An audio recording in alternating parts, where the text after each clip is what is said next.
Good afternoon and welcome to St. Mark's Cathedral. We thank you so much for being here. We're honored and delighted that you have come to participate in the commemoration of Mr. Edwin Pratt, now 50 years since his death. His funeral service in this space on January 29th, 1969 remains the largest service in the history of this cathedral. The people who bore witness to his life and legacy that day, numbering more than 2,000, are calling us together here once more to remember a man who died an untimely and violent death because he stood for what is right. This past week, as I pondered our purposes today and the legacy of Mr. Edwin Pratt, I listened once more to the final Sunday sermon which Dr. Martin Luther King Jr. gave just 4 days before his untimely death, preaching from the pulpit in our sister cathedral in Washington, D.C. Dr. King entitled his sermon, "Remaining Awake During the Great Revolution," reprising themes he had given so many times. That service remains the largest ever held in the history of our Washington National Cathedral. With a nave teeming with people, audio piped into the full parish church on the cathedral close, and 2,000 more leaning in to listen from the front steps of the cathedral. Dr. King pleaded for his audience that day not to sleep through the world's continued cries for freedom. He said, "Human progress never rolls in on the wheels of inevitability. It comes through the tireless efforts and persistent work of dedicated individuals who are willing to be co-workers with God." King's words light upon our ears today, relevant and inspiring as ever. We still have work to do, don't we?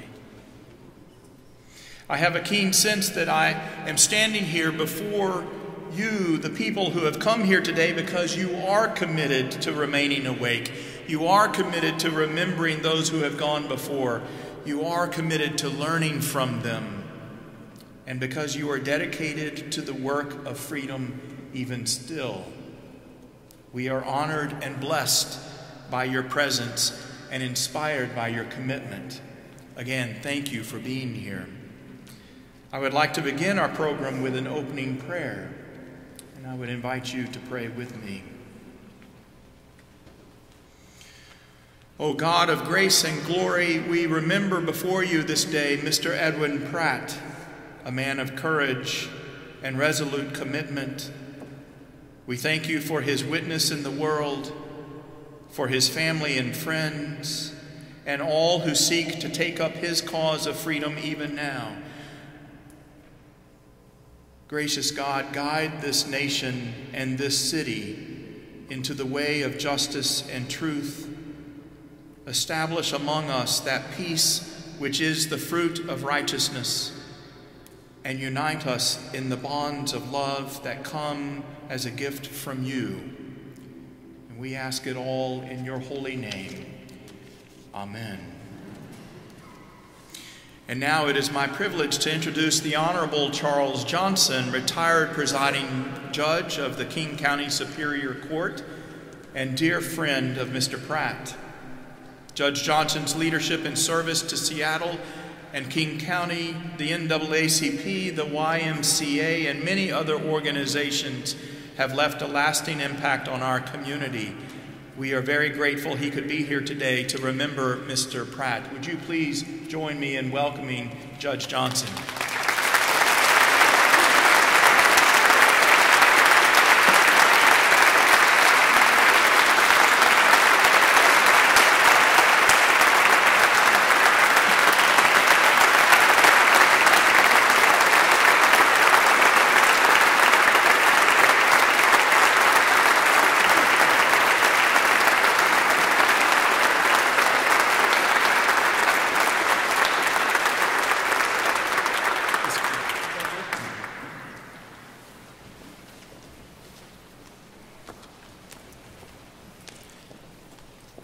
Good afternoon.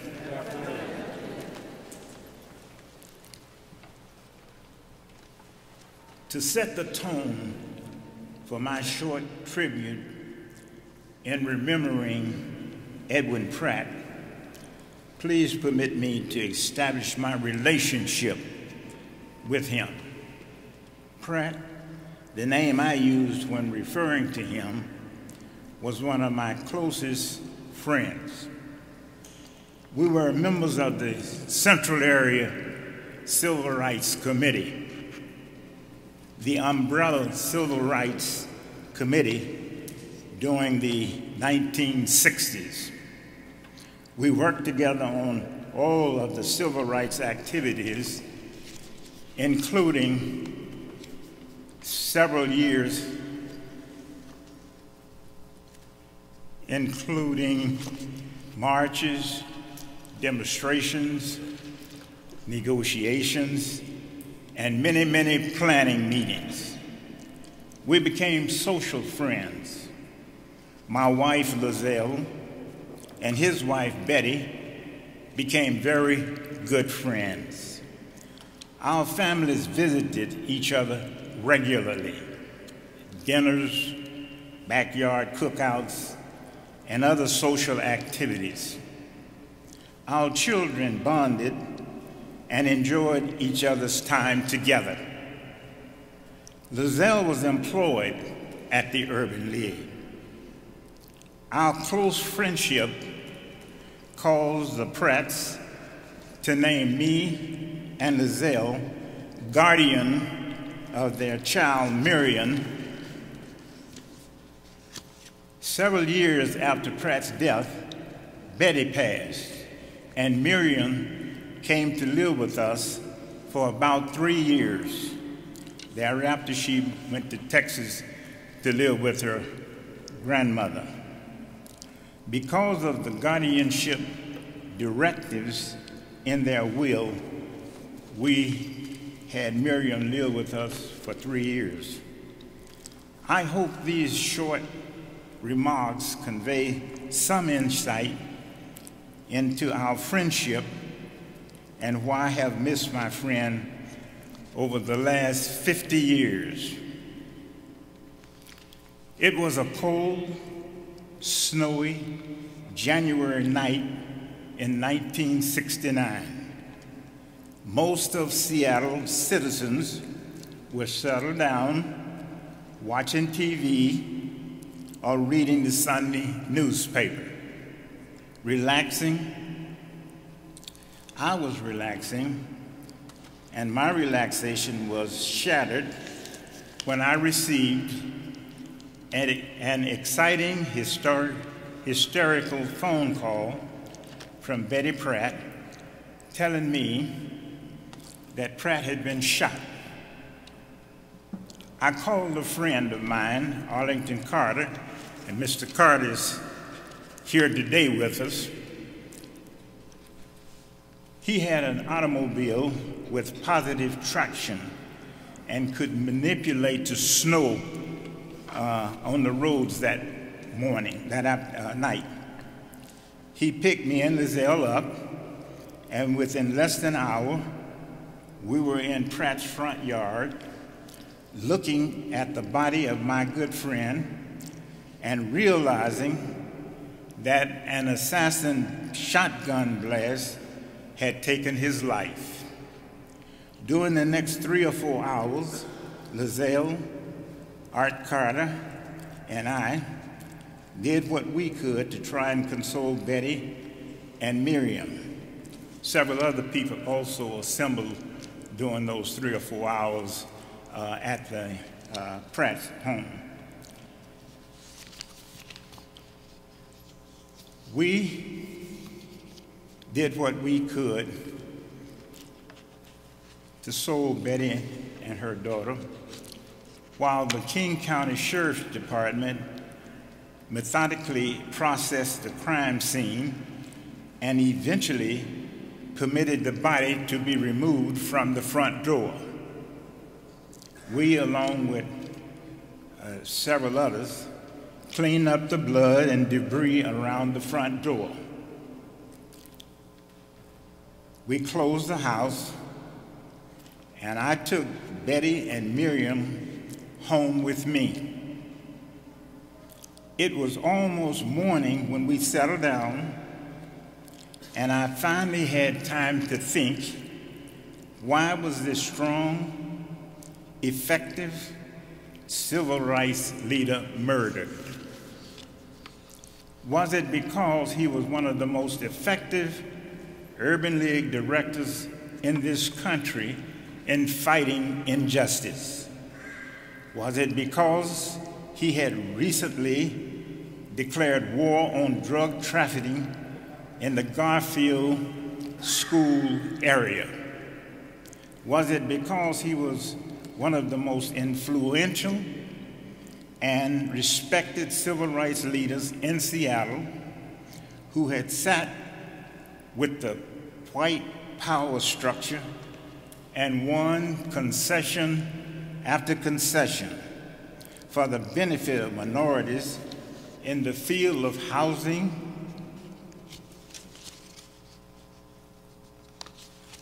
employment, police community relations, and education?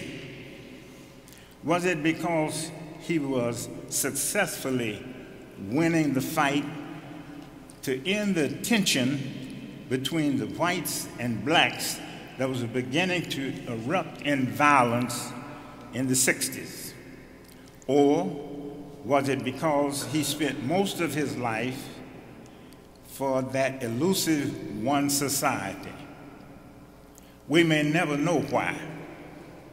His assassin has never been found and arrested. This case remains unresolved. Pratt was a 38-year-old courageous, reasonable, and productive leader who was devoted to the quest for racial peace and understanding. Yet, he was a fighter. He helped set the civil rights agenda in the 60s in the black community.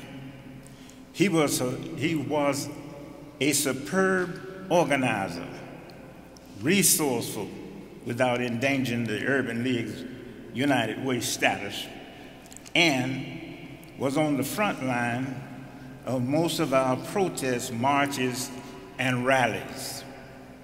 When the power structure became upset with the black community in its demand for freedom and equality now, they sought out Pratt to calm the waters.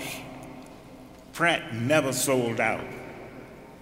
He was steadfast, pragmatic, and no nonsense in stating what was necessary to end the tension and close the racial gap in Seattle. Pratt understood poverty, lack of a good education, unemployment, and the exclusion from the benefits of economic progress. He understood why young black men and women were setting fires and breaking windows and committing other acts of unrest in the 60s.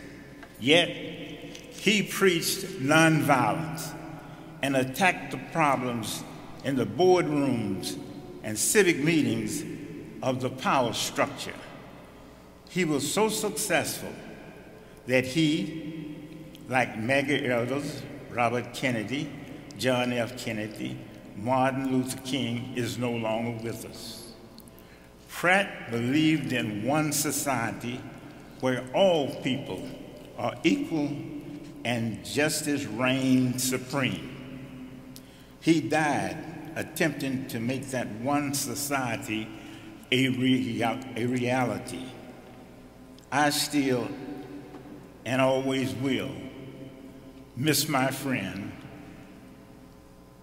Edwin Pratt. May I call forward his daughter, Miriam Pratt, and Miriam is going to make some remarks. It's a pleasure for my family to have Miriam back in Seattle. She's been away a long time.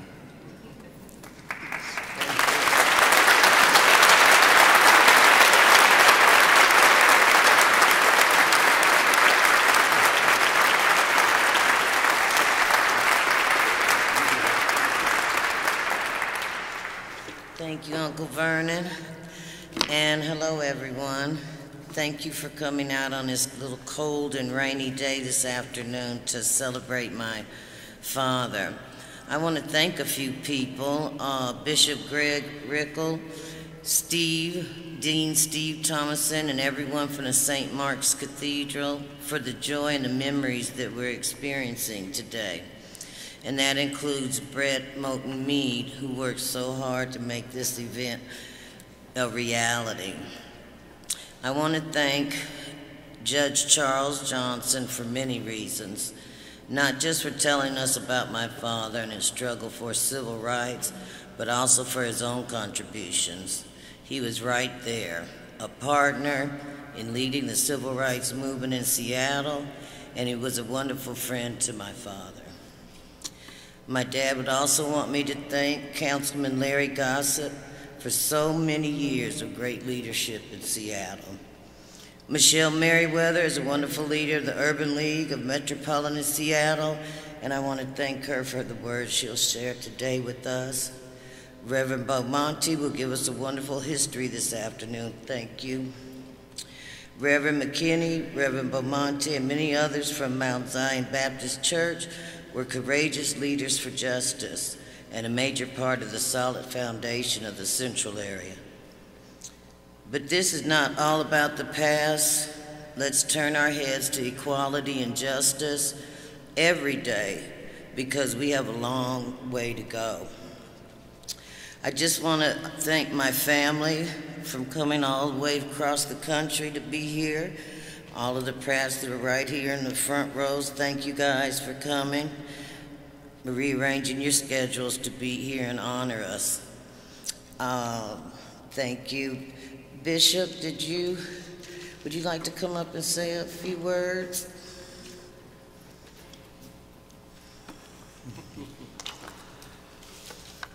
Bishop and a few words don't often go together,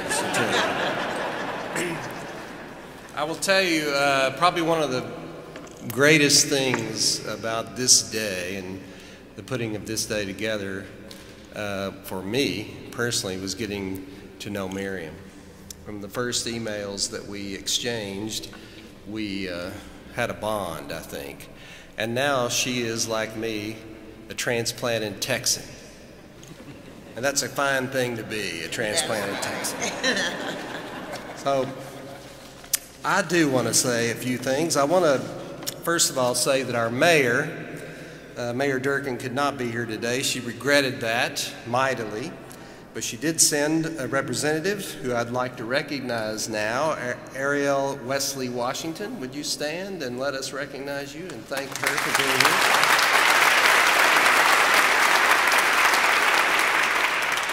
And our mayor has issued a proclamation for this day that I would like to read. Whereas the city of Seattle strives to be an inclusive and welcoming city that uplifts and creates access to opportunity for all of our residents, and whereas the civil rights movement in Seattle shaped our region into the place that it is today, and Edwin T. Pratt was at the forefront of that movement. And whereas, as a prominent activist and community leader, Edwin worked to create the vision and spirit that we see in our region today, as he advocated for civil rights, open and accessible education, and affordable housing opportunities. And whereas Edwin T. Pratt was assassinated in an act of extreme hate 50 years ago this January, and today and every day we commemorate the legacy of a man who did so much for so many. And whereas the city of Seattle is proud to have been home to such a dedicated and passionate civil rights leader, and each day we strive to live up to his dreams for our city as we work to make Seattle a more just, vibrant, and inclusive place. Now, therefore, I, Jenny A. Durkin, Mayor of Seattle, do hereby proclaim February 2nd, 2019 to be Edwin T. Pratt Day.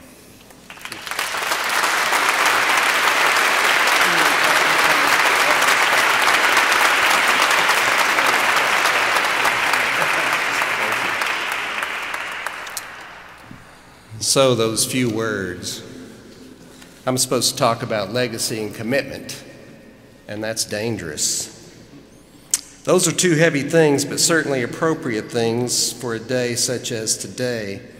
Not having known Edwin Pratt, and even if I had, to speak for him would be a daunting task. So suffice it to say, I'm not trying to speak for him. I will speak for myself and speak out of what I've been able to learn of this great man. What I hope is that we will not leave this place on this day believing that the tragedy of those days in 1969 in our dear city and region, and those sad days in this very room in which we stand now, is a thing of the past. It's been said already today, and I hope it will be said again. Having come here from Texas, and having lived most of my childhood in Arkansas, just a few miles from Central High School in Little Rock, and mired in a world that, though the legislation that granted equality was in place, the hearts and minds of so very many I lived among had still not changed, I say to you, our work is not done. It is far from done. As I stand here before you today in 2019, when our country has seemingly gone mad, and even I would dare say is heading backwards, we would do a great disservice to the life, memory, and witness of Edwin Pratt if we were to go through this day with even the slightest thought that what happened then, what led to his death then, is all but a thing of the past. It's not. It might look different. It might get displayed differently, but this country is still killing black men at a rate that we cannot stand for. Numbers too great to reason with, too many for too long. Discrimination is not only still with us, but appears to be on the rise once again. We do great damage to the memory of Edwin Pratt and all the martyrs of this cause by falling back into the lull of complacency and a false belief that these things that were between us then are not yet still between us now. The greatest legacy we could give and continue to build from the great life of Edwin Pratt is to not let our guard down on this reality, that we still have so much work to do, so many things to change, so little time to waste, and so compelling a time to do it in. If we walk out today believing this was nothing more than a marking of the life of a great man who gave his life for what we still have not resolved, we will not do honor to him fully. Instead, we have to leave here today with even more resolve, more courage, more willingness to stand up to discrimination, hate, and bigotry in all its ugly manifestations, because, my friends, it is still with us. Now, I have been told to quit saying what I'm about to say, but I'm going to say it at least one more time. Moving from Texas and the South, I've experienced a slight smugness in Seattle. This belief that we've solved all those problems, almost looking down the nose at the place I come from. I want to tell you, we got to get over that. We have those problems here too. We have not solved it yet. We have work to do. Let's not deceive ourselves. Let's not let our fellow citizens be deceived that somehow that is a solved issue here. It's not. Finally, I would say to you that Edwin Pratt's ashes, his mortal remains, are in this cathedral just behind me in our columbarium, a place you all are invited to visit in just a few minutes. When I am laid to rest, the plan is for my ashes to reside in that same space, too. Pride is a sin, and I'll confess that to you now. But I'm proud that alongside me in that memorial space will be the likes of Edwin T. Pratt. My sisters and brothers, thank you for being here today, for commemorating this great man, but most of all for recommitting to the vision Edwin Pratt had for this city, this nation, and this world.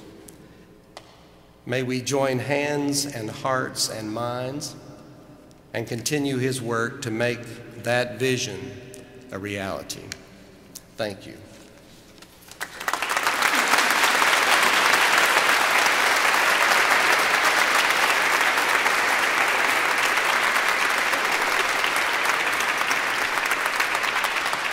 And now it is my great honor to introduce Michelle Merriweather, President and CEO of the Urban League of Metropolitan Seattle. She now so ably carries on Mr. Pratt's work and legacy, and I invite her now to come up here and to share some of that work so that we may share with her in doing it. Help me welcome Miss Merriweather.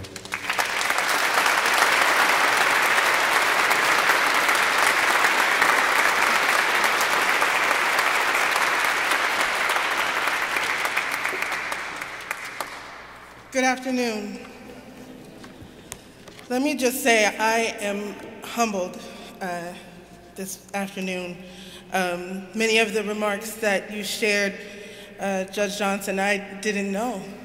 And it is truly humbling to follow in his footsteps and continue your work, his legacy. And I pray that I do this job justice. So with that, I just want to bring all of you greetings on behalf of the Urban League movement to all of our esteemed guests, the Honorable Judge Johnson, Uncle Larry, Gossett, and a special greetings to Miriam, Pratt, Glover, and the wonderful Pratt family. Thank you so much for visiting the Urban League this week. I hate that I missed you, but you were welcome into our family, and now you are part of the Urban League of Metropolitan Seattle family here and forevermore. And it was just, our team was just elated to see you and hear about you and what you guys are up to, and I hope that you all enjoyed your visit, and I hope you come back often, and don't be a stranger of the Urban League. I also have to mention little Sarah. Thank you so much for all of your hard work in Shoreline, for continuing Pratt's legacy. Your work is not in vain, and you are just a rock star and just beginning your journey to changing this world.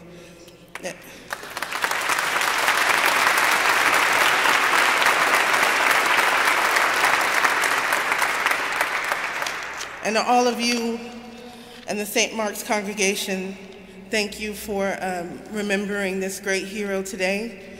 And to Brett, he's around here somewhere. He is working hard. He worked very hard to make this day happen, and I'm just so appreciative to you and to your tenacity in making sure that this happens. So thank you so much.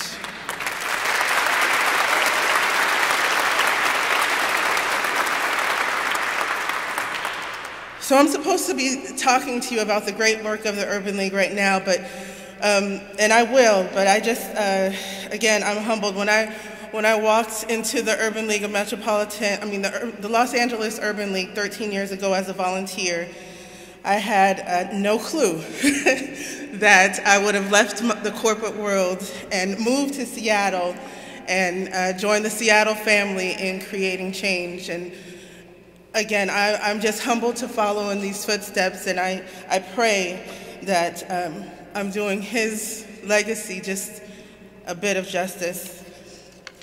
I've been in this job for 1 year, and this is definitely the hardest job I've ever had in my life.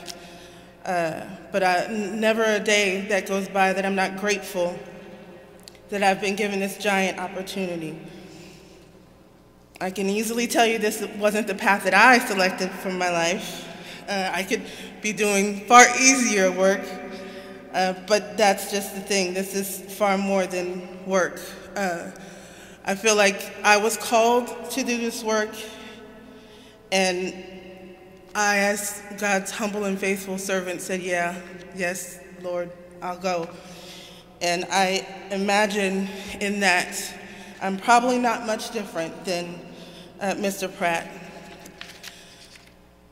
I know that his shoes are far too great for me or anyone else to fill, and I know that those that have filled this seat before me in making those tough decisions on how to create equity, be better stewards of the support that we have for our community, and fulfill the mission of economic parity every day, ask ourselves, you know, what would Mr. Pratt do? What would he say? How would he respond? Because although, as it has been said, 50 years have passed since his untimely death, we have so far to go. We still face some of the same inequities today and have many miles to go before we rest. I imagine that Florida boy was called by his higher power to spark change into this community. He was called to instill hope, and I imagine he left this earth hoping that not only his work, but his sacrifice, love, and commitment made some bit of difference.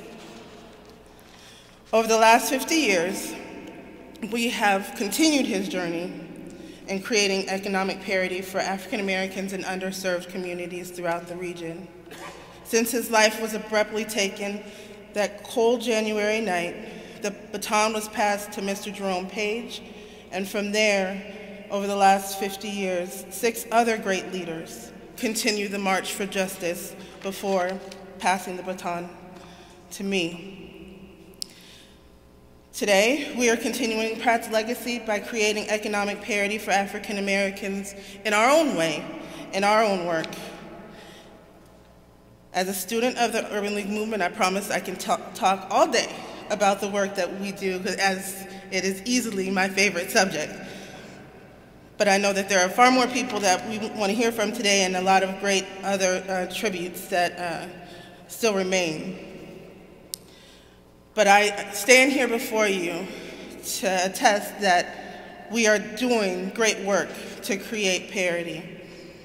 Today, as home prices rise in the regions and African Americans have sold their homes or lost their homes completely, and as African Americans make up the highest disparities in those facing eviction or sleeping on the cold streets, while the population of African Americans in the Central District, where we at one time had to live due to redlining, has declined, incarceration rates and homeless rates of Black people in the region have rapidly increased, and our Black and brown children are experiencing higher rates of detention, expulsion, and interactions with the criminal justice system than ever before. Thus, the work of Edwin T. Pratt continues and is still so very relevant today. We are still working diligently with our city, county, and corporate and community partners to change the trajectory for African Americans by uplifting home ownership, connecting with individuals who are experiencing homelessness or exiting incarceration to obtain living wage jobs, and train them for future jobs in high demand careers in tech and construction. We still are working diligently to close the school-to-prison pipeline by investing in our young people's dreams, meeting them right where they are, and not judging them on their mistakes, and encouraging them to uplift them through our education programs. We are a reminder that Edwin T. Pratt's life was not in vain, and that hate won't win. Whoever took his life from us that day thought that silencing that voice would end this movement, but it didn't. We are living proof, and all of us here today are a testimony that hate won't ever win. Everything that we're going through in our country today, as Bishop said, it seems like we are rolling back to 50 years ago. But every one of us, in our hearts and in our minds and in our work, in our actions and our deeds, are a testament that hate won't win. So I know that Edwin T. Pratt would be so proud of the work that we're doing. We are continuing the mantle of integrating and joining with the work of our unions, our labor unions. We work with them at the table now to ensure that people of color and women have an equal seat in the training and are prepared to go to work through our priority hire program with the city. In that program, just in the last 2 years, we've placed 150 women and people of color into jobs. Through our Career Bridge program, over the last 2 years, we've placed over 500 people of color that are exiting incarceration or living with other barriers into full-time work. We've taken over 2,000 people that are losing their homes or on the verge of losing their homes or living on the street and placed them into permanent, safe, stable housing. So we're doing the work each and every day. And so I humbly encourage you and ask you to join with us in your own way to ensure that this work and this legacy continues. And with pride, I also say that Ari was one of our, Ariel Washington, who is now with the city of Seattle, was an Urban Leaguer as well. So I keep looking at her and smiling like, this is what the Urban League is created to do.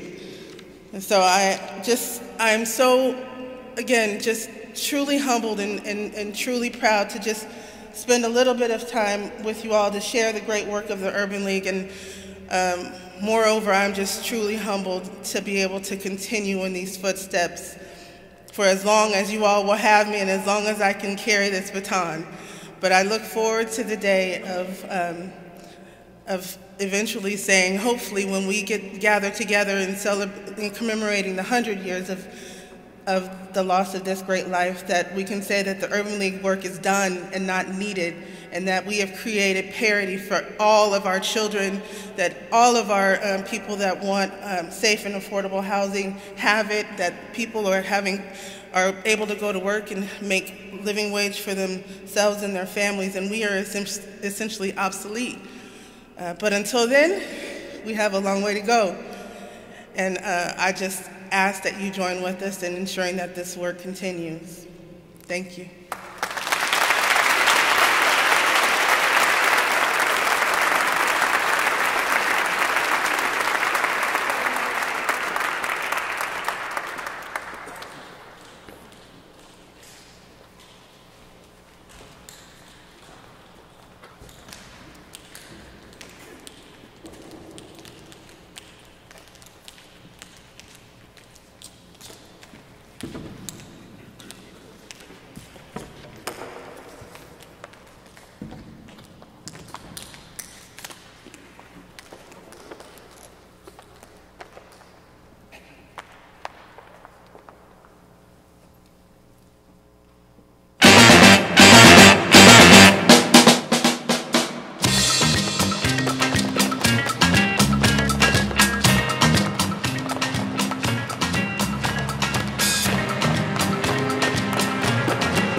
enjoyed that piece?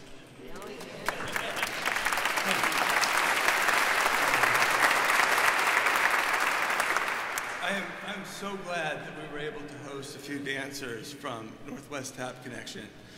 Their studio space is located down by Rainier Beach High School, and they serve some 200 youth every year, seeking to provide quality arts instruction and enrichment opportunities for youth, and with an emphasis on children of color. These four are in one of their performing companies called New Horizons. And we are fortunate to have them here today because they've got like a dozen or so of their fellow dancers are in the Orlando area today. And they're like performing at the Zora Hurston Arts Festival there. Yeah, this piece was like 4 or 5 minutes. They have like an hour and a half filled with dance, with hip hop, tap, modern, house. I just feel like they're some of the most up-and-coming arts organizations in the country, in the city for sure, but also they're recognized nationally as well. They're talented, hardworking youth, and they fulfill the studio's mission to train, inspire, and nurture young dancers toward artistic excellence and raising a generation of socially conscious artists that produce work that fosters change. You can see the whole company at the Northwest Tap Connection annual Close the Gap auction. That's happening 1 month from today. They raise funds for scholarships to defray the costs of their training and their travel. These are important contributions because it's one thing to lift each other up, but it's another thing altogether to be lifted up by a community that is dedicated and committed to your success.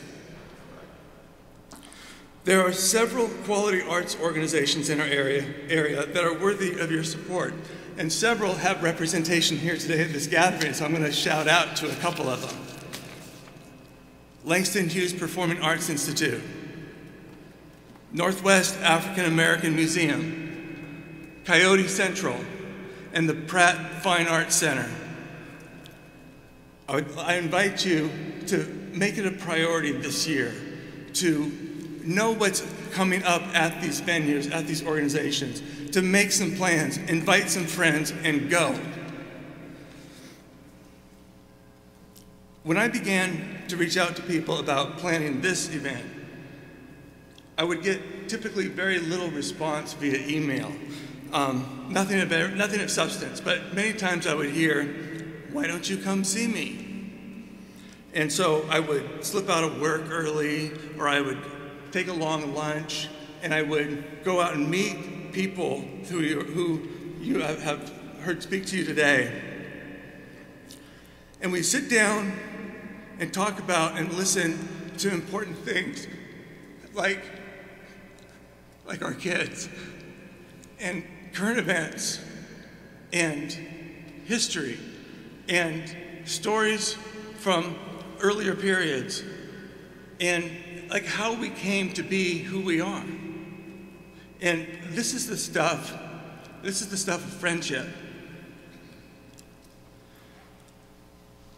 I have been blessed to have the welcoming provided to me by the speakers and by other people in this town. And I'd like to share that someone at St. Mark's recently told me, if we are going to effect a deep change in civil society, we need to engage the other in deep friendship. I think she's right, and I think Edwin would agree. So there's an opportunity here as we move forward from this event to have something new in Seattle or new in our lives in the area of friendship with each other. And I would invite you to provide your card or your contact information to one of the ushers on your way out, and we would be happy to reach out and continue the conversation or to work on collaboration. I assure you we will reach out to you soon. And so I would like to introduce our next guest. He's someone who knows about friendships and speaking up for marginalized communities and enacting change in the name of justice. In addition to the regular business of the county, he has recently worked on ensuring expansion of transit and low-cost transportation options, sponsoring legislation to protect access to the vote, sponsoring legislation to create the Immigrant and Refugee Commission, working to reestablish the Civil and Human Rights Commission, sponsoring legislation that assists residents seeking to expunge criminal records, securing needed funding for low-income housing project run by the Filipino community, directing the public attention to the local and national issue of missing and murdered Indigenous women. Also, publicly recognizing the work of and honoring Asian American, Hispanic, and African American individuals and organizations in our area.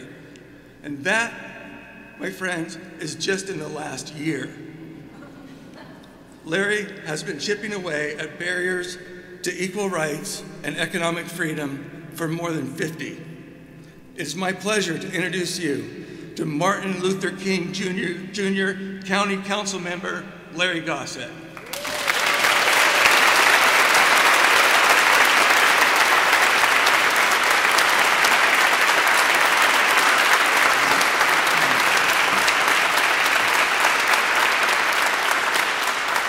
Thank you very much.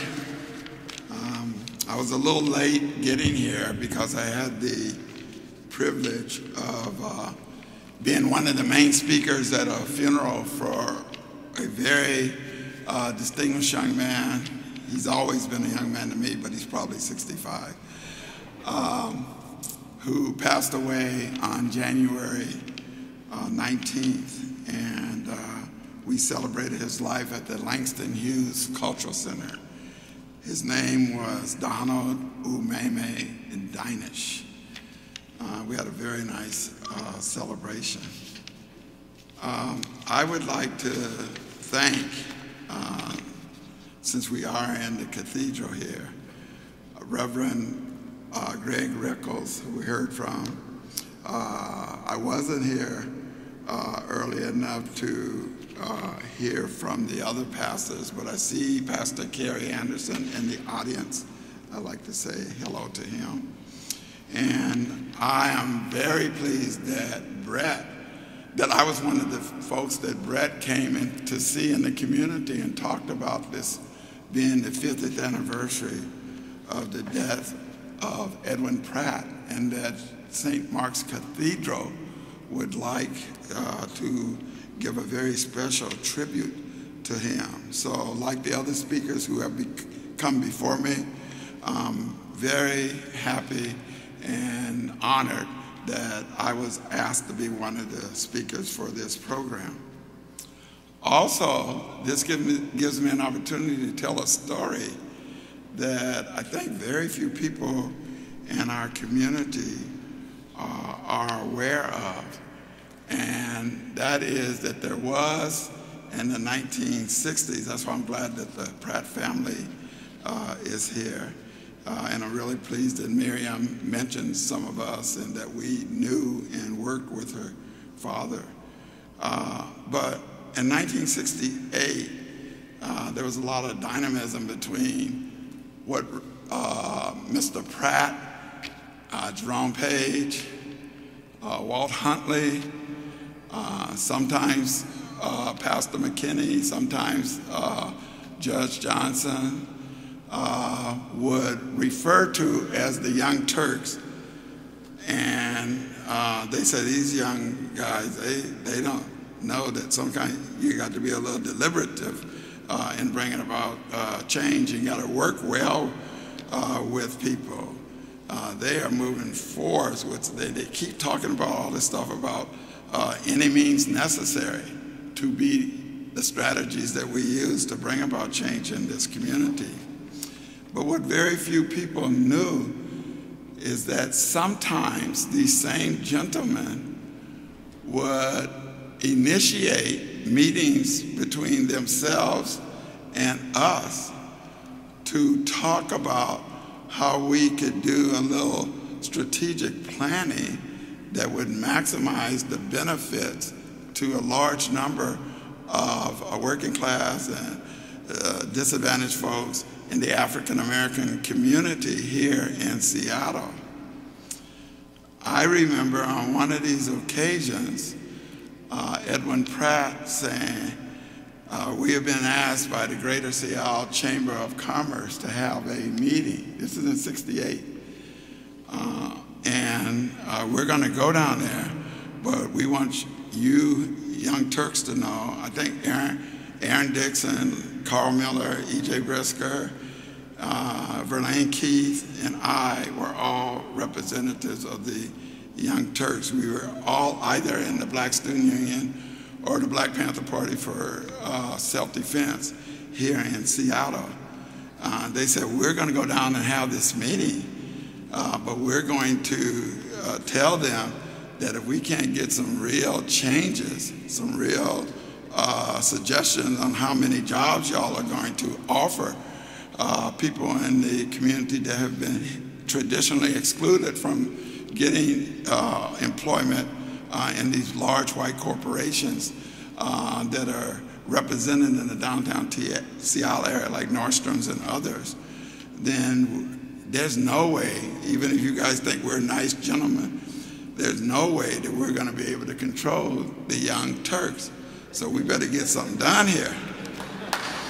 So when Edwin and Jerome and the others went downtown and had the meeting, they were looking a little dour in their face, and the leadership of the downtown chamber would say, well, what's wrong with y'all?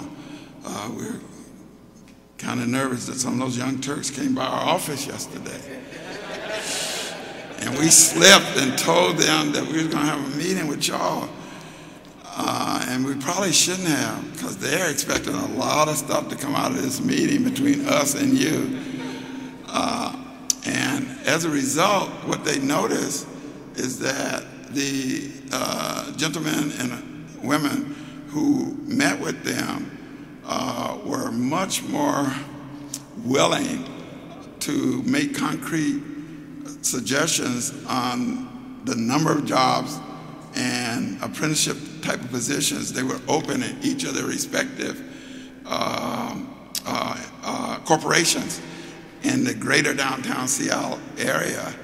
And Edwin Pratt and Jerome, who a couple of us met with later, obviously without anybody seeing us meeting together, because our troops would think that we were tomming out meeting with these guys this often.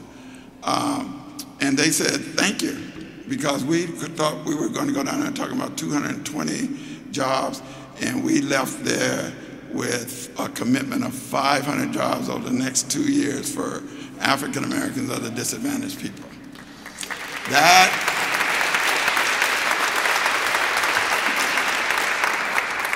That I would submit to you was a unique and very effective way that older and younger leaders in the African American community here in Seattle did work together. I happen to think that, at least amongst the African American community, we have a long history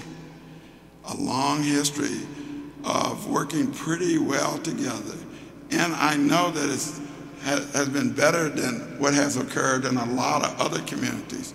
We also have quite a tradition, because I have the privilege of being part of the Gang of Four, of creating alliances between blacks, Latino, Asians, and Native Americans that has been effective over these 50 years, more so than those kind of alliances have been in other cities. So I'm pleased that the kind of relationship started by Edwin Pratt and his assistant Jerome Page of pushing us to work together, sometimes outside the normal channels and arenas, for the purpose of creating more change in this community than we ordinarily would have gotten just calling each other names or not really talking and not willing to take that extra step to work together. So I'd like to have you all join me in thanking that kind of alliance started by Mr. Edwin Pratt 50 years ago.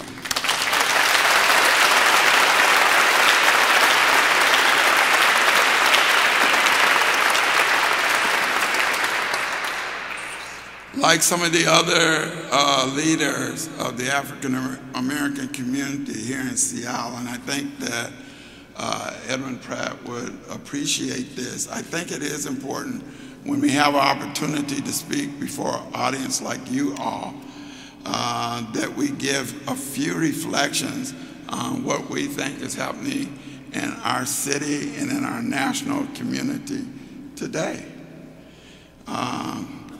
This cat, I think they call him the FYI guy. I really don't know what FYI, I might be too old to know what it means. Eugene Balk is his name. He writes regularly for the Seattle Times. How many of you have ever read anything by Eugene Balk? Great, great, great. On February 12, 2017, he wrote an article on income in the greater Seattle area. And he said that Seattle, the average household in Seattle now has an average annual income of $82,000 a year, second only to the $90,000 on average the households in San Francisco make. And then about the fourth paragraph down, he said, the African Americans in Seattle have improved too. They went from $33,000 to $37,000 annual income per year. And then, you know, he left it at that, but I'm appreciative that he put that in there because that's less than half of what the average income for white households is.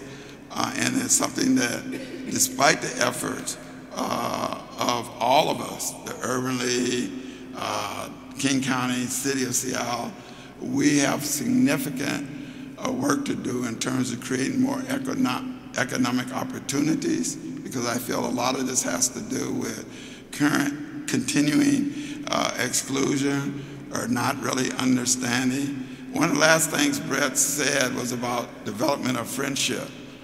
Listen to 2015, what Harvard and Tufts professors and students said about relationships between whites and blacks in our whole society. They said the following. They said that only 25 out of every 100 white households has had a visit in their home from an African American person or family at least one time, and that 75% of whites throughout our nation do not have any African American friends. Concomitantly, they said that about 63% of the blacks that they interviewed in this study said that they had a white friend or they knew whites closely. And I believe that with those kind of statistics, it kind of creates the difficulties we're having today in trying to create more democracy in the workplace and politics and culture and everything. And when we have a leader like 45, that's what a lot of black people call him, because Donald Trump is the 45th president of the United States of America. It makes it more difficult because he's willing to take advantage of the lack of knowledge and information that whites have about blacks, that whites have about Latinos. How are you going to say to all a Mexican that wants to do when he comes over here from Mexico or Latin America is rape or murder or create crime, when the objective facts are that Latino people in general create less crime throughout this country, whether they're immigrants, refugees, or folks that were Latinos born here, than all the other groups in the American society, blacks, whites, or Native American. So these are kind of things I think points we should keep in mind in moving forth and thinking about how we could continue the legacy of Edwin Pratt and other men and women who have been great leaders in this community in the past. And I think that that will be the best way that they will be appreciative and thankful of the sacrifices they made while they were here with us. And I'd like to thank Brett and all of the other organizers of this special tribute to Edwin Pratt. I want to say thank you to them for doing it. But the most important thing is for all of us in here to pick up the legacy in the arena that we feel comfort in and figure out ways that we can continue to make America what the namesake of this county, Martin Luther King Jr., said. He was always into professing that we want America to practice what it preaches. We want her to live up to her true creed. And these are honorable things that we should put forward for all of our people, and then push, and then take as examples the life of Edwin Pratt and Reverend McKinney, who is gone, and others that have been active in our community as inspirations for us to carry on. In closing, I have the honor and the privilege of presenting to you all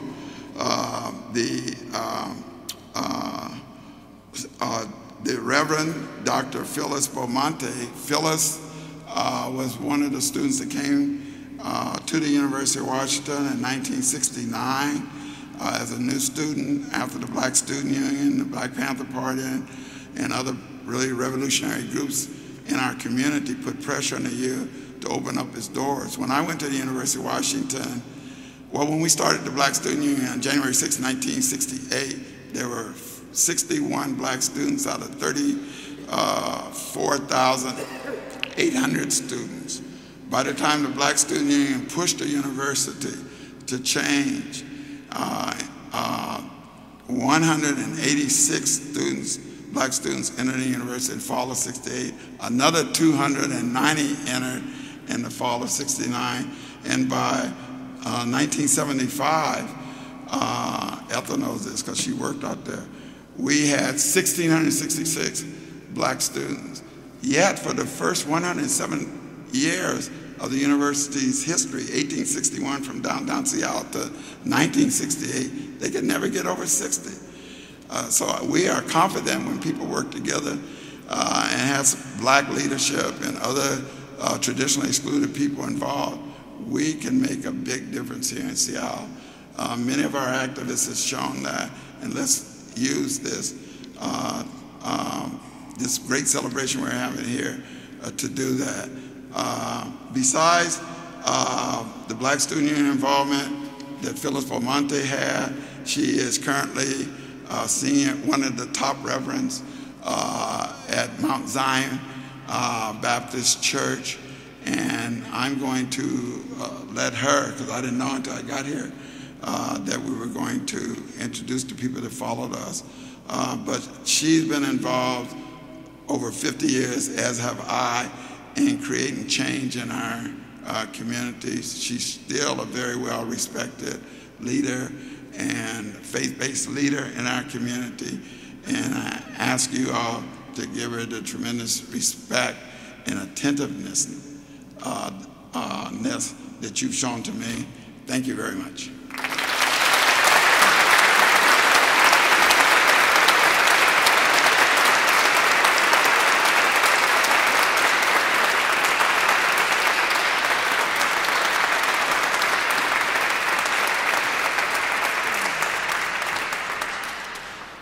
Thank you, Larry, for that introduction. I bring you greetings from the historic Mount Zion Baptist Church of Seattle, and it is indeed an honor and a privilege to be here with you. I am an original Seattleite, and I have to confess that I did not know Mr. Pratt that well. In spite of my growing up here, I went to the Bay Area for a while, and then when I returned, I found out that this wonderful civil rights leader had been assassinated. The first thing that came to my mind was why and who did it. And we know that so far that has not been answered. That is, who did it. But I do know that because of what he stood for and what he fought for, and because the world has not learned that everyone is made in the image of God and deserves a respect and justice, that there were people who felt that they did not want to see equality. And so I do know that Reverend McKinney, the former, and you all know that he had passed away last year, had worked with Mr. Pratt for many years and striving through the context of the social gospel to bring about the justice and righteousness that our Lord speaks about. And so it's really an honor for me to be here and to stand and to represent Mount Zion Baptist Church, who has a historic record of striving to overcome some of the oppression here in Seattle and around the nation, for that matter.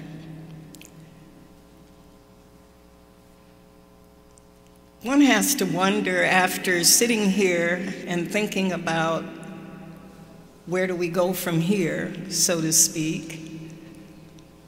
We still have a long way to go, as it was mentioned earlier. We still have to be reminded, and I remind myself over and over and over again, that all things are in God's hands. All power is in his hands, and that he indeed is a God of justice and righteousness. We also know that there's nothing hidden that will not be revealed. And so I know that one day, whoever was the assassin, as it relates to our beloved Mr. Pratt, it will be revealed. I believe that. And so the only thing that I can say at this point is that we continue to strive to fulfill the legacy that he has left and continue the ideals that he has set forth and the principles for which he strove. And to the Pratt family, I would like to ask that you accept this prayer from my heart, that God will continue to bless and to keep you, that he will give you peace as he has, that you continue to love one another and humanity, for after all, everything is in God's hands, and his will ultimately prevail. Amen. At this time, will you please stand?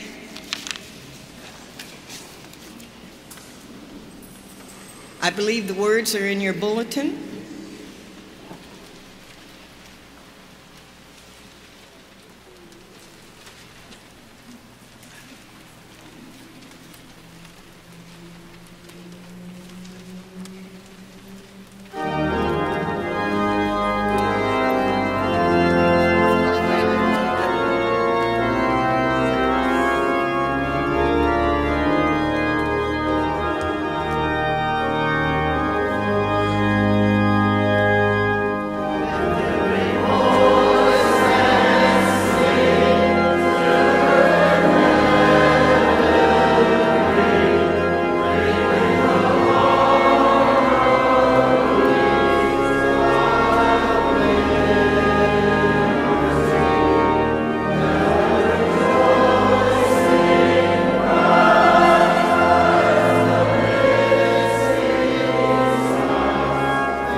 Thank you all again for coming. And would you recognize all of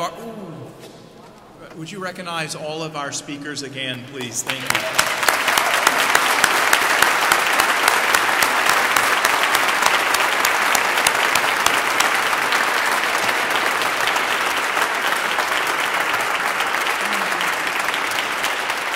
I also want to recognize and give special thanks to Brett Bowton-Meade, who has been working on this for over a year and spoke with many of the people who have spoken, and to many others.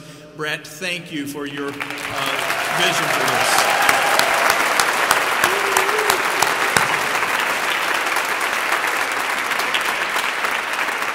And last but not least, to Miriam and to the Pratt family, thank you all for being here today and for sharing this opportunity for us to celebrate and give thanks for the life of your father, your family member. Thank you very much.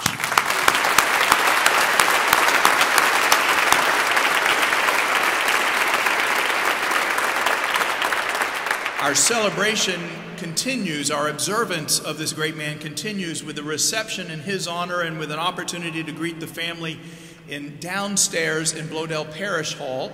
The people of St. Mark's has opened the hospitality for you, and we would love for you to come down and be a part of that. You can get there by going the stairs or the elevator in this corner. Just go all the way down to the first floor. You can also go out around the front doors and around to the back side. The Chapel of the Resurrection is open. That's where the columbarium is and where Mr. Pratt's ashes are, and that will be designated if you want to pay your respects there as well. Thank you all for coming today.